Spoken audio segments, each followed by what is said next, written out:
Good morning, good afternoon, and good evening, ladies and gentlemen, wherever you are in the world. Welcome back to the Caring Economy with me, Toby Usnik. Today, I'm really happy to have my newer friend and former neighbor, Chid Liberty, with us. He is a very successful social entrepreneur, as well as an impact investor. He's lived and worked and studied around the world. He is CEO of Liberty and Justice. He's a part-time professor at Parsons School of Design here in New York. He's got a managing partner at Liberty Friedman. The guy's got a lot going on, and yet he still found time for us. So, Chid Liberty, welcome to the Caring Economy. Oh, thank you so much for having me, Toby. I appreciate it. So I was inspired. I first really got to know of you because you had a place here in the Hudson Valley near me, you and your wife, and it's very dear to Harlan and me. And so I reached out to you. And the more I learned, the more fascinated I was by your sort of entrepreneurial success and passion, and then the impact part of it. So before we jump into that, Chid, I wonder if you might just give our listeners maybe a 3 or 4 minute sort of overview of your life, where you grew up, how you were raised, how you found your way. It probably sounds a lot more successful than it really is. Unfortunately, they don't do a lot of articles about my biggest failures, so so it's a little bit of a one-sided story.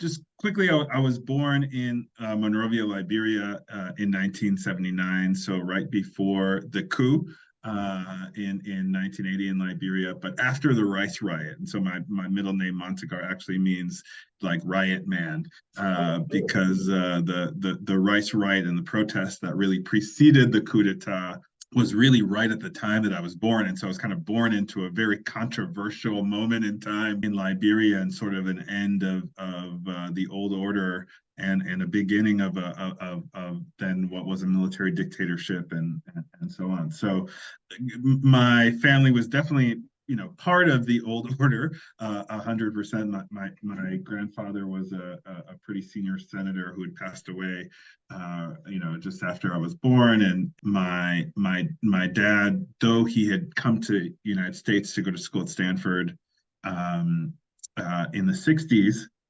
had now returned to Liberia. I think he brought some of the radical ideas from like the civil rights movement here to his thinking in Liberia. So I think he was very much on the side of people who thought they wanted change, but he was also on the side of the old regime, because that was his dad. And so he, I think, very smartly wanted to play a part in sort of this new Liberia, but wanted to do it from outside of Liberia. So he was lucky enough to be appointed Liberia's ambassador to West Germany at the time. And my family moved to Bonn when I was 18 months old.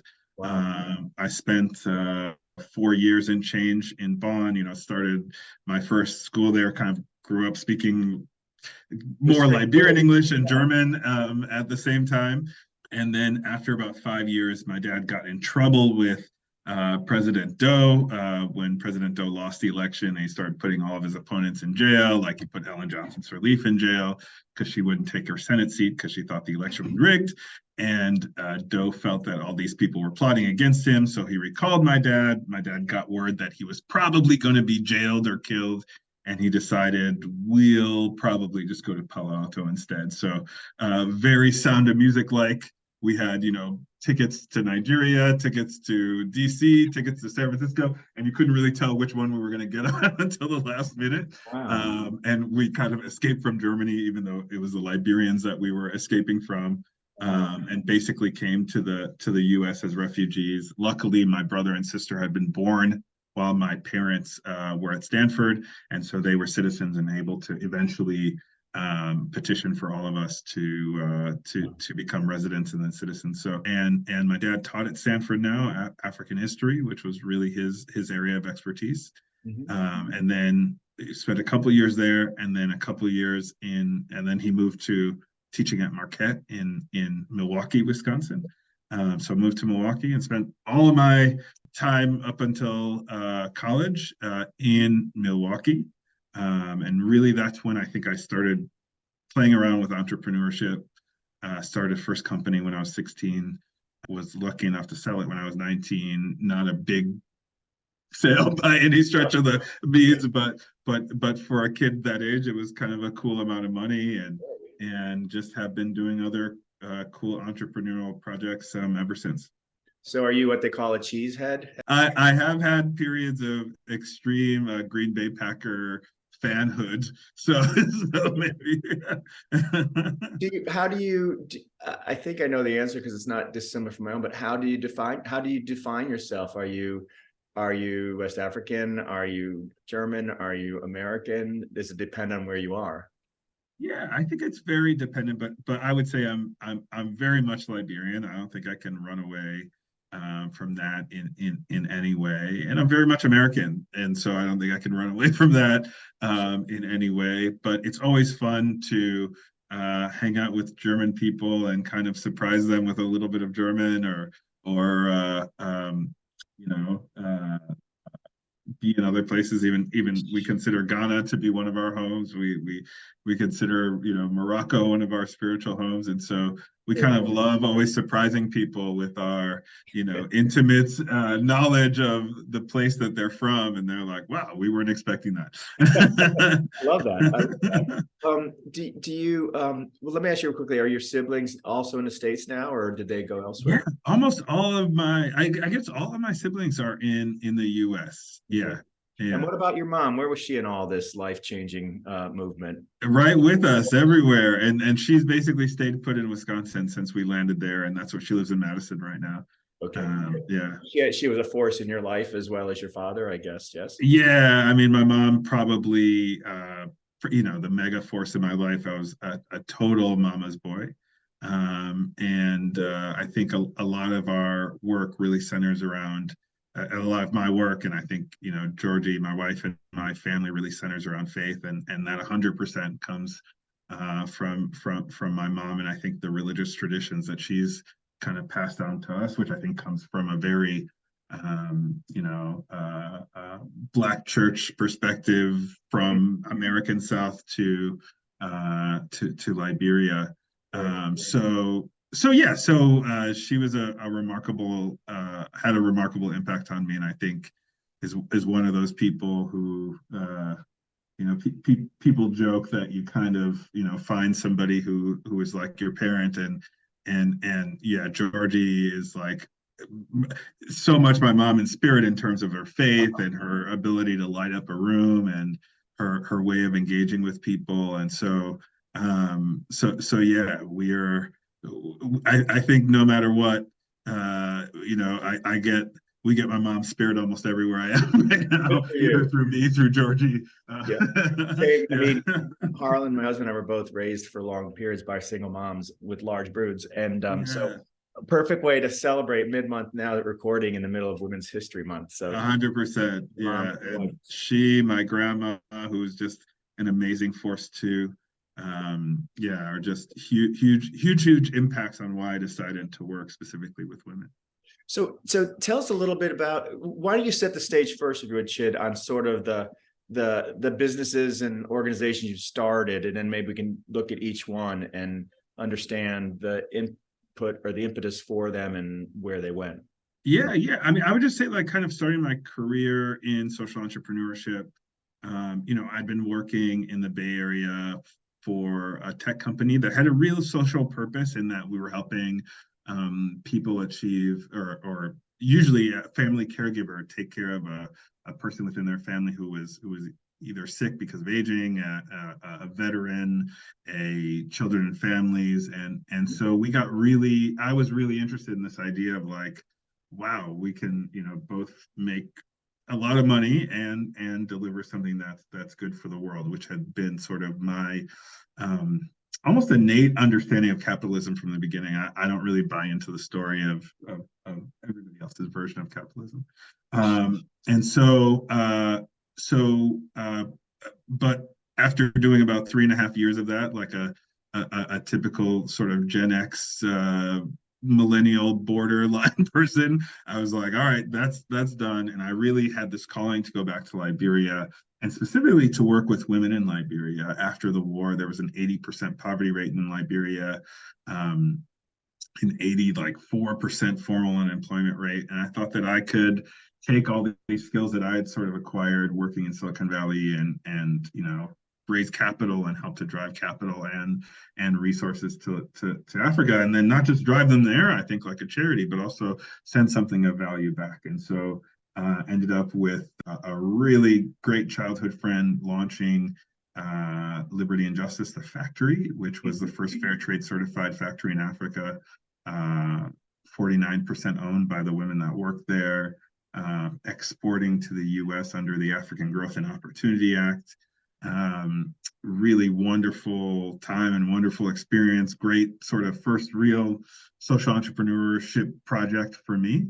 And I was extremely lucky at the time that doing something innovative was kind of well received by a lot of American family offices and foundations. And so I was able to get a lot of support to do this, and have built some real long-term partnerships and friendships through that initial thing. The factory wasn't our most profitable business, but it really like led to anchoring all these other things that I'm working on now that I think are extremely both profitable and impactful. Yeah, tell us. I know there's Made in Africa. You've got there's Liberty Friedman. What again? Why don't you give us a quick sort of summary of? Yeah, so I'll just kind of go. One of the things that came out of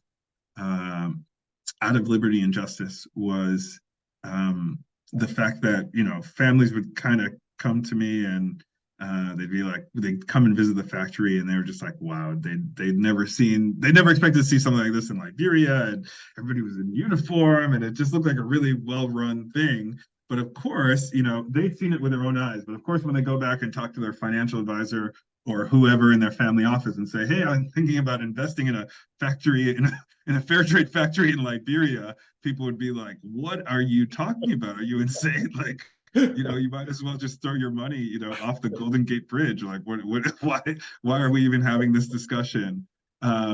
And because generally then when I had the conversation with their family office advisor, whoever, I was able to get deals done. I think a lot of people started coming to me when they had other sort of tougher investments that they wanted to do and say like, hey, could you talk through structuring this for me? Or could you help me present this in a way that would be interesting for our office? And one example of that was, I was working on more stuff for Liberty and Justice, and a good friend of mine who was also, an angel investor, had received this opportunity to buy a Dutch textile company that sells almost exclusively in Africa, and so we put together a holding company to go after and buy that business.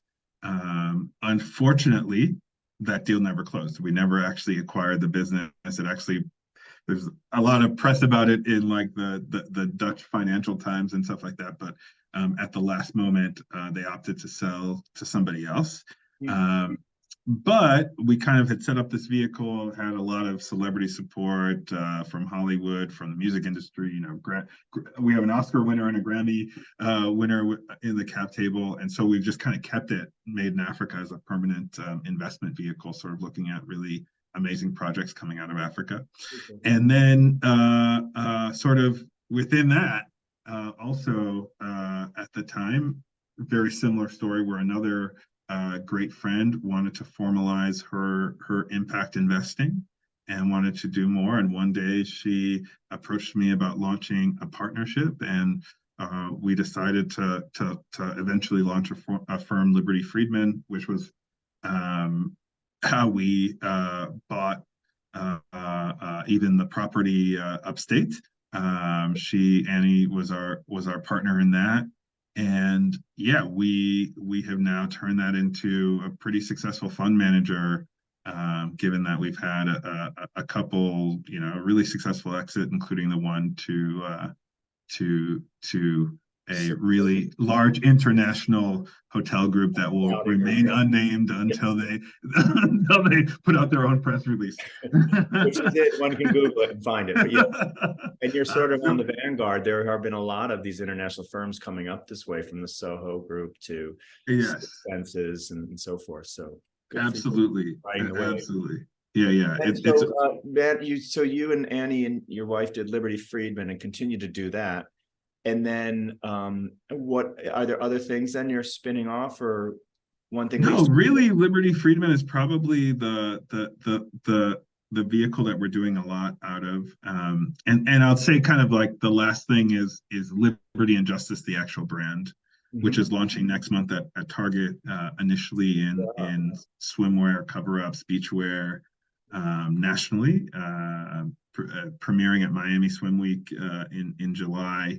And is a brand completely made in Africa. The first time that Target is manufacturing in Africa, which kind of like fulfills our purpose as a company, which is to help more people sort of source sustainably from the continent and empower workers there, while also delivering really exceptional products. So yeah, so I would say that Liberty Friedman and sort of our family vehicle sort of owns and has partnerships with a bunch of companies, including Made in Africa.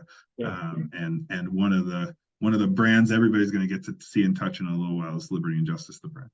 At Target. And I remember when we spoke about it last, if I remember correctly, what you're trying to do is, in a sense, also upscale the brand, so to speak. So Made in Africa is aspirational, not seen as like Made in China used to be in the 70s. 100%. Yeah, no, 100%. We're not interested in a race to the bottom. We're really interested in making sure that workers are empowered and making sure that it's a beneficial partnership for everybody, including the environment, and it's something that we really care about. And what was really interesting, which is a lot of what Liberty Friedman is working on right now, is even in buying that Dutch textile company, our main goal was to lead what we call an impact transformation of that business. So we were buying it, we were realigning their supply chain so we would reduce their carbon footprint by 300,000 metric tons in 7 years, and their water footprint by 800,000 metric tons in 10 years. And so what was cool about that transaction is we realized, this isn't just a transaction. This is actually a private equity strategy. And so we've launched a new fund that does these. We look at buying business, and that would include our buyout of the Duchess as this. We buy a company, we transform its environmental, social governance practices, and then hope to exit. The Duchess was an extremely great example of a buyout where like their environmental practices were great, the social and governance side not so good, and we were able to sort of transform social governance and then sell it to a really one of the most sustainable companies in hospitality in the world. And so that's really what we're looking to do. We've been looking at a home goods company, and our goal was to sort of transform their supply chain and sell it on. They sell mostly through retail. A big part of our life right now is looking at especially lower mid-market companies in the US and buying them, transforming them, and exiting. But we do have a couple projects that are international, like an energy company in Morocco, a really large deal, multi-billion-dollar deal, which would be buying, transforming them off of their, fossil fuel energy generation to completely green over 12 years. So that's really the hope, is that I'm sort of an evangelist right now for impact transformations. Given, my factory was a wonderful business. It was completely heartwarming. It had all the great elements. It just didn't have the profit and the scale that we were looking for, and that I was looking for as a social entrepreneurs, and that investors, I think, were looking for. Yeah. And so I kind of came up with this idea to say, well, what if you have other sort of great young visionary leaders who want to lead a company at scale, but they're spending all their time raising $200,000 from friends, families, and fools, and they're spending all their time figuring out what kind of paper should go on the printer and what kind of printer they should buy, blah, blah, blah. And so I said, well, what if they could buy a company that's already running and not necessarily creating the impact that we'd want, and then as they're scaling that business even further, also lead this impact transformation and bring their visionary ideas into an already scaled company. Very cool. Ladies and gentlemen, again, today we have as our guest on the Caring Economy, Chid Liberty, who is a serial entrepreneur. He's a social impact investor and a financier. Chid, a two-part question. One is, how can people find you if they want to invest with you or follow up with you? And more importantly, how do you filter? How do you vet people that you partner with? Because I could imagine there are a lot of great people out there, a lot of well-intentioned people, but they just aren't the right people for this. And then I could think there are a lot of charlatans out there as well. So how do you do due diligence? Yeah, no, one of the things is that I've been quite lucky. I would say probably one of my best skills. I don't have many skills. I think there are people who are much better at me at Excel or analyzing a business. I think there are people who are better at me at obviously like marketing, and pretty much everybody's a better manager and operator than I am. There are very few people who could be worse. But I think one of my great skills is networking and really getting to know people and finding alignment with people around their goals and around, like, what I teach at Parsons, which is leadership, like how others want to be a leader and aligning that with sort of the leadership that I want to execute in life. And so I've been quite lucky in finding amazing partners and mentors to do it, even within like our small Liberian community. Having folks there like Richelieu Dennis and Emmet Dennis, who basically have very similar story to mine, coming from Liberia. Families were kind of not so politely asked to leave for a while, and we came here essentially with as refugees, and were able to launch businesses and so on and so forth. So all of that has been, those are the ways that I think I'm completely blessed, is to have such an enriching group of family members and friends who are there, mentoring and supporting me. It's people always say it's easier to do something once you've seen it, and I get to see it really up close with those guys, which has been really great. And then I would say, in terms of like how to get a hold of me, I'm always around, and I think most of my information's out there. So like Liberty Friedman website, I'm the one who checks the contact box. So any emails that come through there come directly to my email. What I hope to be in the world is a bit of a super connector always, and so love to spend time with folks, getting to know them and seeing how I can be useful to them, and seeing how I can be a really great sort of community member. And I think, bizarrely enough, that also comes my way. Yeah, I feel the same way myself, and this podcast is even part of that. But I think also what you're not saying, but's implicit in what you do, is it's kind of a higher purpose. It's more than just you and Georgie making some money or having a nice life. It's really by nature inclusive and elevating. 100%. I was talking to a good friend yesterday. Is a very fancy SPAC finance guy, former Goldman, blah blah blah. He's like, "Oh, what's your deal sourcing strategy?" And I was like, "I can't explain it to you. It's just kind of it at least feels like I'm just kind of walking through life, and all these amazing opportunities just keep coming up." I'm sure there's a better way to say that or to frame it, but it truly is a little bit of a Forrest Gump syndrome, where it's kind of like, bumping into the right opportunity at the right time. Life is just a box of chocolates. Exactly. Another question for you is ESG, environment, social governance. It's chart. Some would say it's a woke thing. Some would say it's the flavor of the month. I'm a big believer in it. I think that it is the responsible way for an organization to engage with its investors and take the long-term view. But do you address contrarians on ESG, or how do you address that if you are asked? Yeah, well, I mean, what I've found in my world, sort of pitching our fund and everything else in impact transformations, is that really the contrarians from ESG aren't really coming from I feel like they're not coming from the right, they're coming from the left, saying, I think that people are basically making up fake reports and greenwashing and essentially misrepresenting their environmental, social governance record.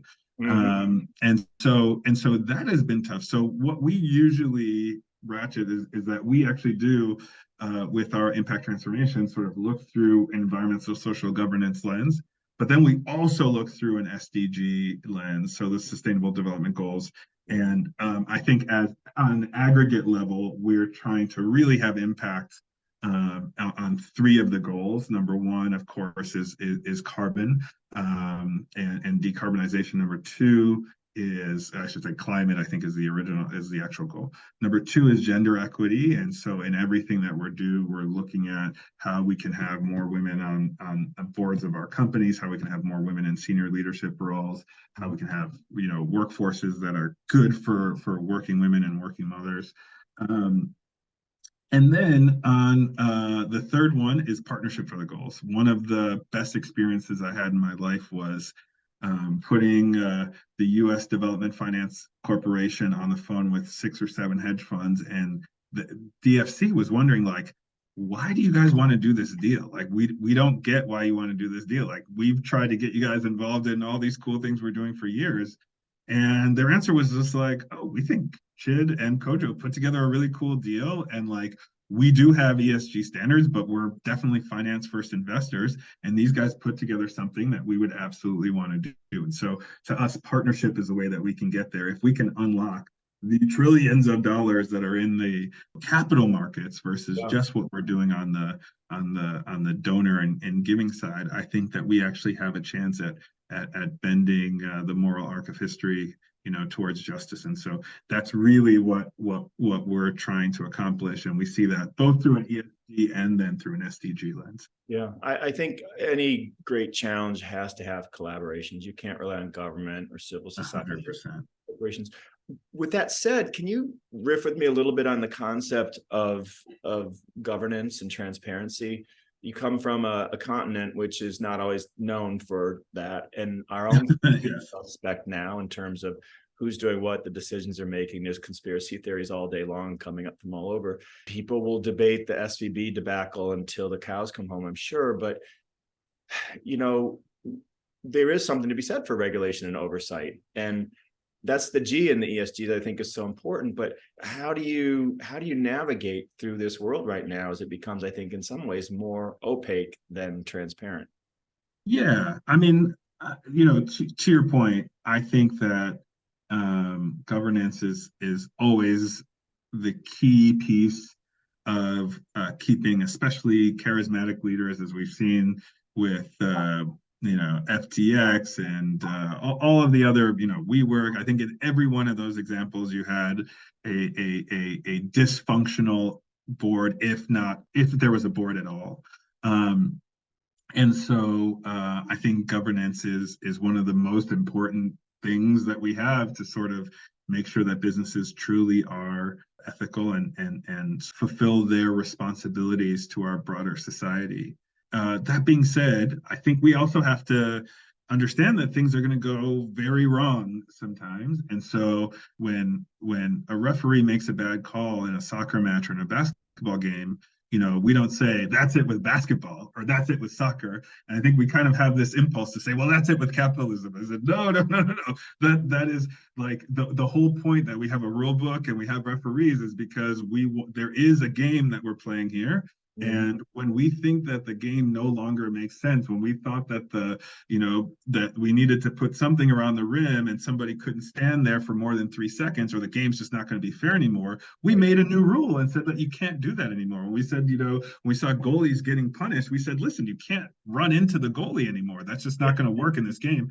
And so I think that similarly, we need to understand that capitalism is an ever evolving phenomenon. And like, we have to be always willing to evolve. And if we're really talking about it, we're talking about moving between the 240-yard lines. Like, we're literally moving this way and saying, oh, that was a little bit too far, and then moving this way. And we need to understand that we as a society are ever evolving and always so dynamic. And so I hope that we, accept that sometimes we're human, we're going to make mistakes. But like, then think about it both from an ethical standpoint and a practical standpoint. What's next? Health system, everything is sort of set up around this idea of like, how do we actually create, in my view, leadership where every citizen feels empowered to actually create a fair, ethical, just society, and that protects its minorities, and that to me includes, of course, ethnic, racial, LGBTQ, everybody, but also protects, I have a feeling right now, and I know that this is going to be quite unpopular for me to say, I feel like we have this new thing where we feel that we can attack people with resources. If you're a billionaire, we feel like we can throw things at you and say nasty things about you and your family online. And I just hope that we become a little bit more evolved from that. Yeah. And really think about what it means to create, I think, a great and just society. Yeah. I was sticking with your sports metaphor. I think also that, the level playing field that we all subscribe to has been questioned in a world where truth is questioned. So we need to actually confront that head on. I think it's happening, right? I do think that craziness is still very much there, but I actually am optimistic. I think that people are, for one, they're tired of a lot of the shenanigans that have gone on. But for two, I think they're more informed. There's more information at their fingertips. So I'd like to think that we're getting back to that understanding that this is one playing field and we all need to be engaged with that, not alternative realities. 100%. A couple more quick questions. One, your father was an ambassador, but you and your wife are ambassadors. You are ambassadors of a different type. You're brand ambassadors for Design Within Reach. That was a really amazing partnership that we did a few years ago. They reached out through a really good friend of ours, Noria Morales, and just mentioned, hey, we'd really love to do something. And we had been hosting this quarterly event up on the farm called Black Shabbat, where we bring a gospel choir from Harlem, from our church, FCBC, on 116th and Adam Clayton Powell, and then we do a Shabbat dinner. We always say kind of Georgie and I did the black part, and Annie Friedman did the Shabbat part, and it was just such a beautiful event that I think Noria shared about it with Design Within Reach, and they said, hey, can we come and capture that? And so they asked us to host a dinner for our friends and come by and capture it, and it was a good experience for all. Is there perhaps one thing that you would want my audience to know about Africa that you find Americans or international business leaders don't really fully grasp or understand?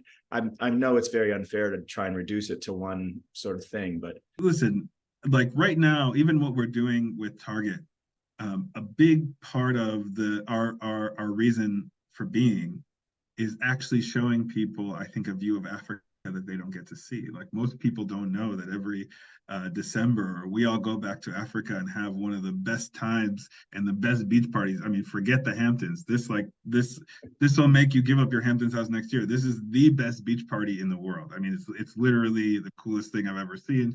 We're out there surfing. We're on these beautiful, deserted virgin beaches, eating fresh lobster caught out of Lake Piso and fresh coconut and so on and so forth. So we like to give an alternate view of Africa, not saying that the thing that you get from HCR or all the other people isn't true. That is also true. But there's another truth about Africa that I think is really brilliant, which is that people are just living a remarkable and amazing life there in some of the most beautiful places in the world. The other thing I always want to show people is just the side around, of course, sort of like the urban African experience, and I would say the urban African opportunity.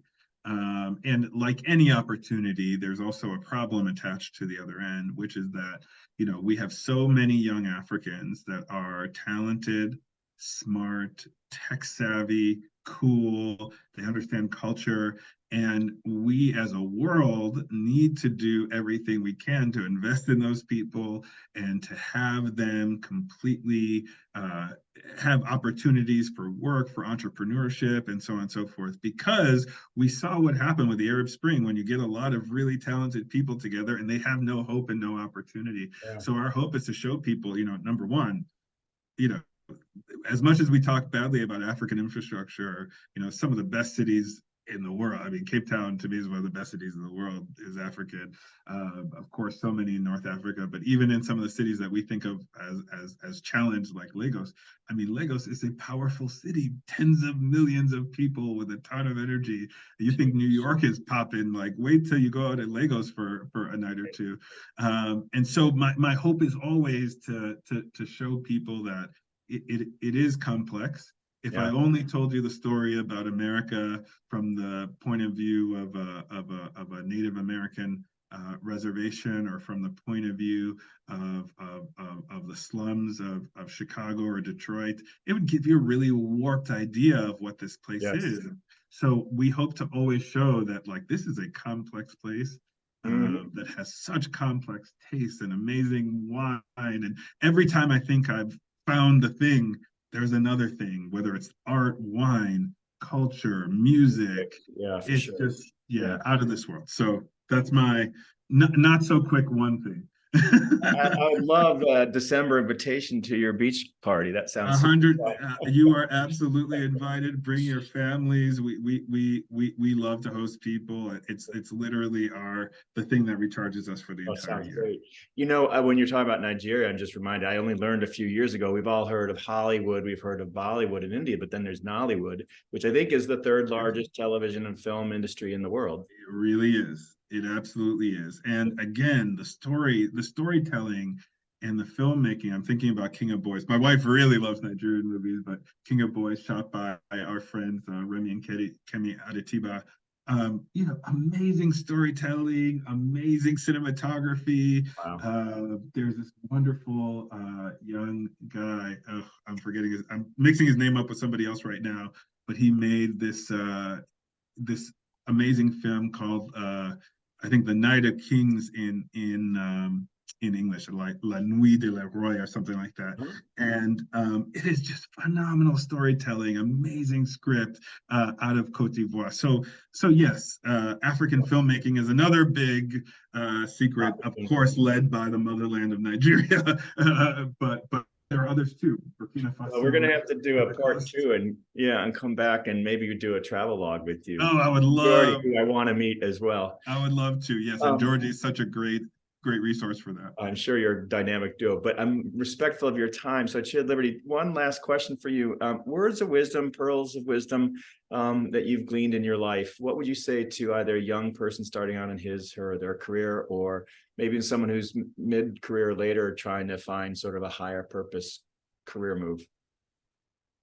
Amazing question. And there are a couple things that I always like to share with either folks that I'm mentoring um, or folks that I teach. And I would say it's the number one principle in how I start up every class, which is really know thyself. I gave credit to Socrates, but I think there are many thinkers, obviously, from before who have made that sort of the priority. But really understanding who you are is probably the most important thing. And it's so funny. We'll always have people in our class, for instance, ask questions. I bring in all these amazing guest speakers and they'll ask questions about what they should do with their career. And the speaker will reflect, well, what do you want? And the person will kind of be like, they don't know. So I think the first thing is to really get an understanding of who you are, to do things that are outside of your nature. Like every young African immigrant, you had three choices for your career: doctor, lawyer, or engineer. And the other part to me of knowing yourself is really understanding your own nature and like what really fires you up. A lot of people say, follow your passion, don't follow your passion. This is less about whether or not you follow your passion. It's at least knowing your passion and knowing that what you really get energy from is, being alone in the woods and thinking. And so what are you doing in your life to make sure you're getting time in the woods and thinking? Or what you really get energized for is making a speech in front of 5,000 people. Okay, great. Well, what are you doing in your life to make sure you're getting that time and that practice and that 10,000 hours making speeches in front of 10,000 people? So really understanding yourself, I think, is the key. The second pearl of wisdom, I would say, is really building those close people around you, your own personal board of directors and board of advisors that are both pushing you and coaching you, but also holding you accountable to make sure that the things that you're really setting out to do in life from both family to career to wherever, whatever you touch is actually being done in a way that's good for community and for the world and for the planet.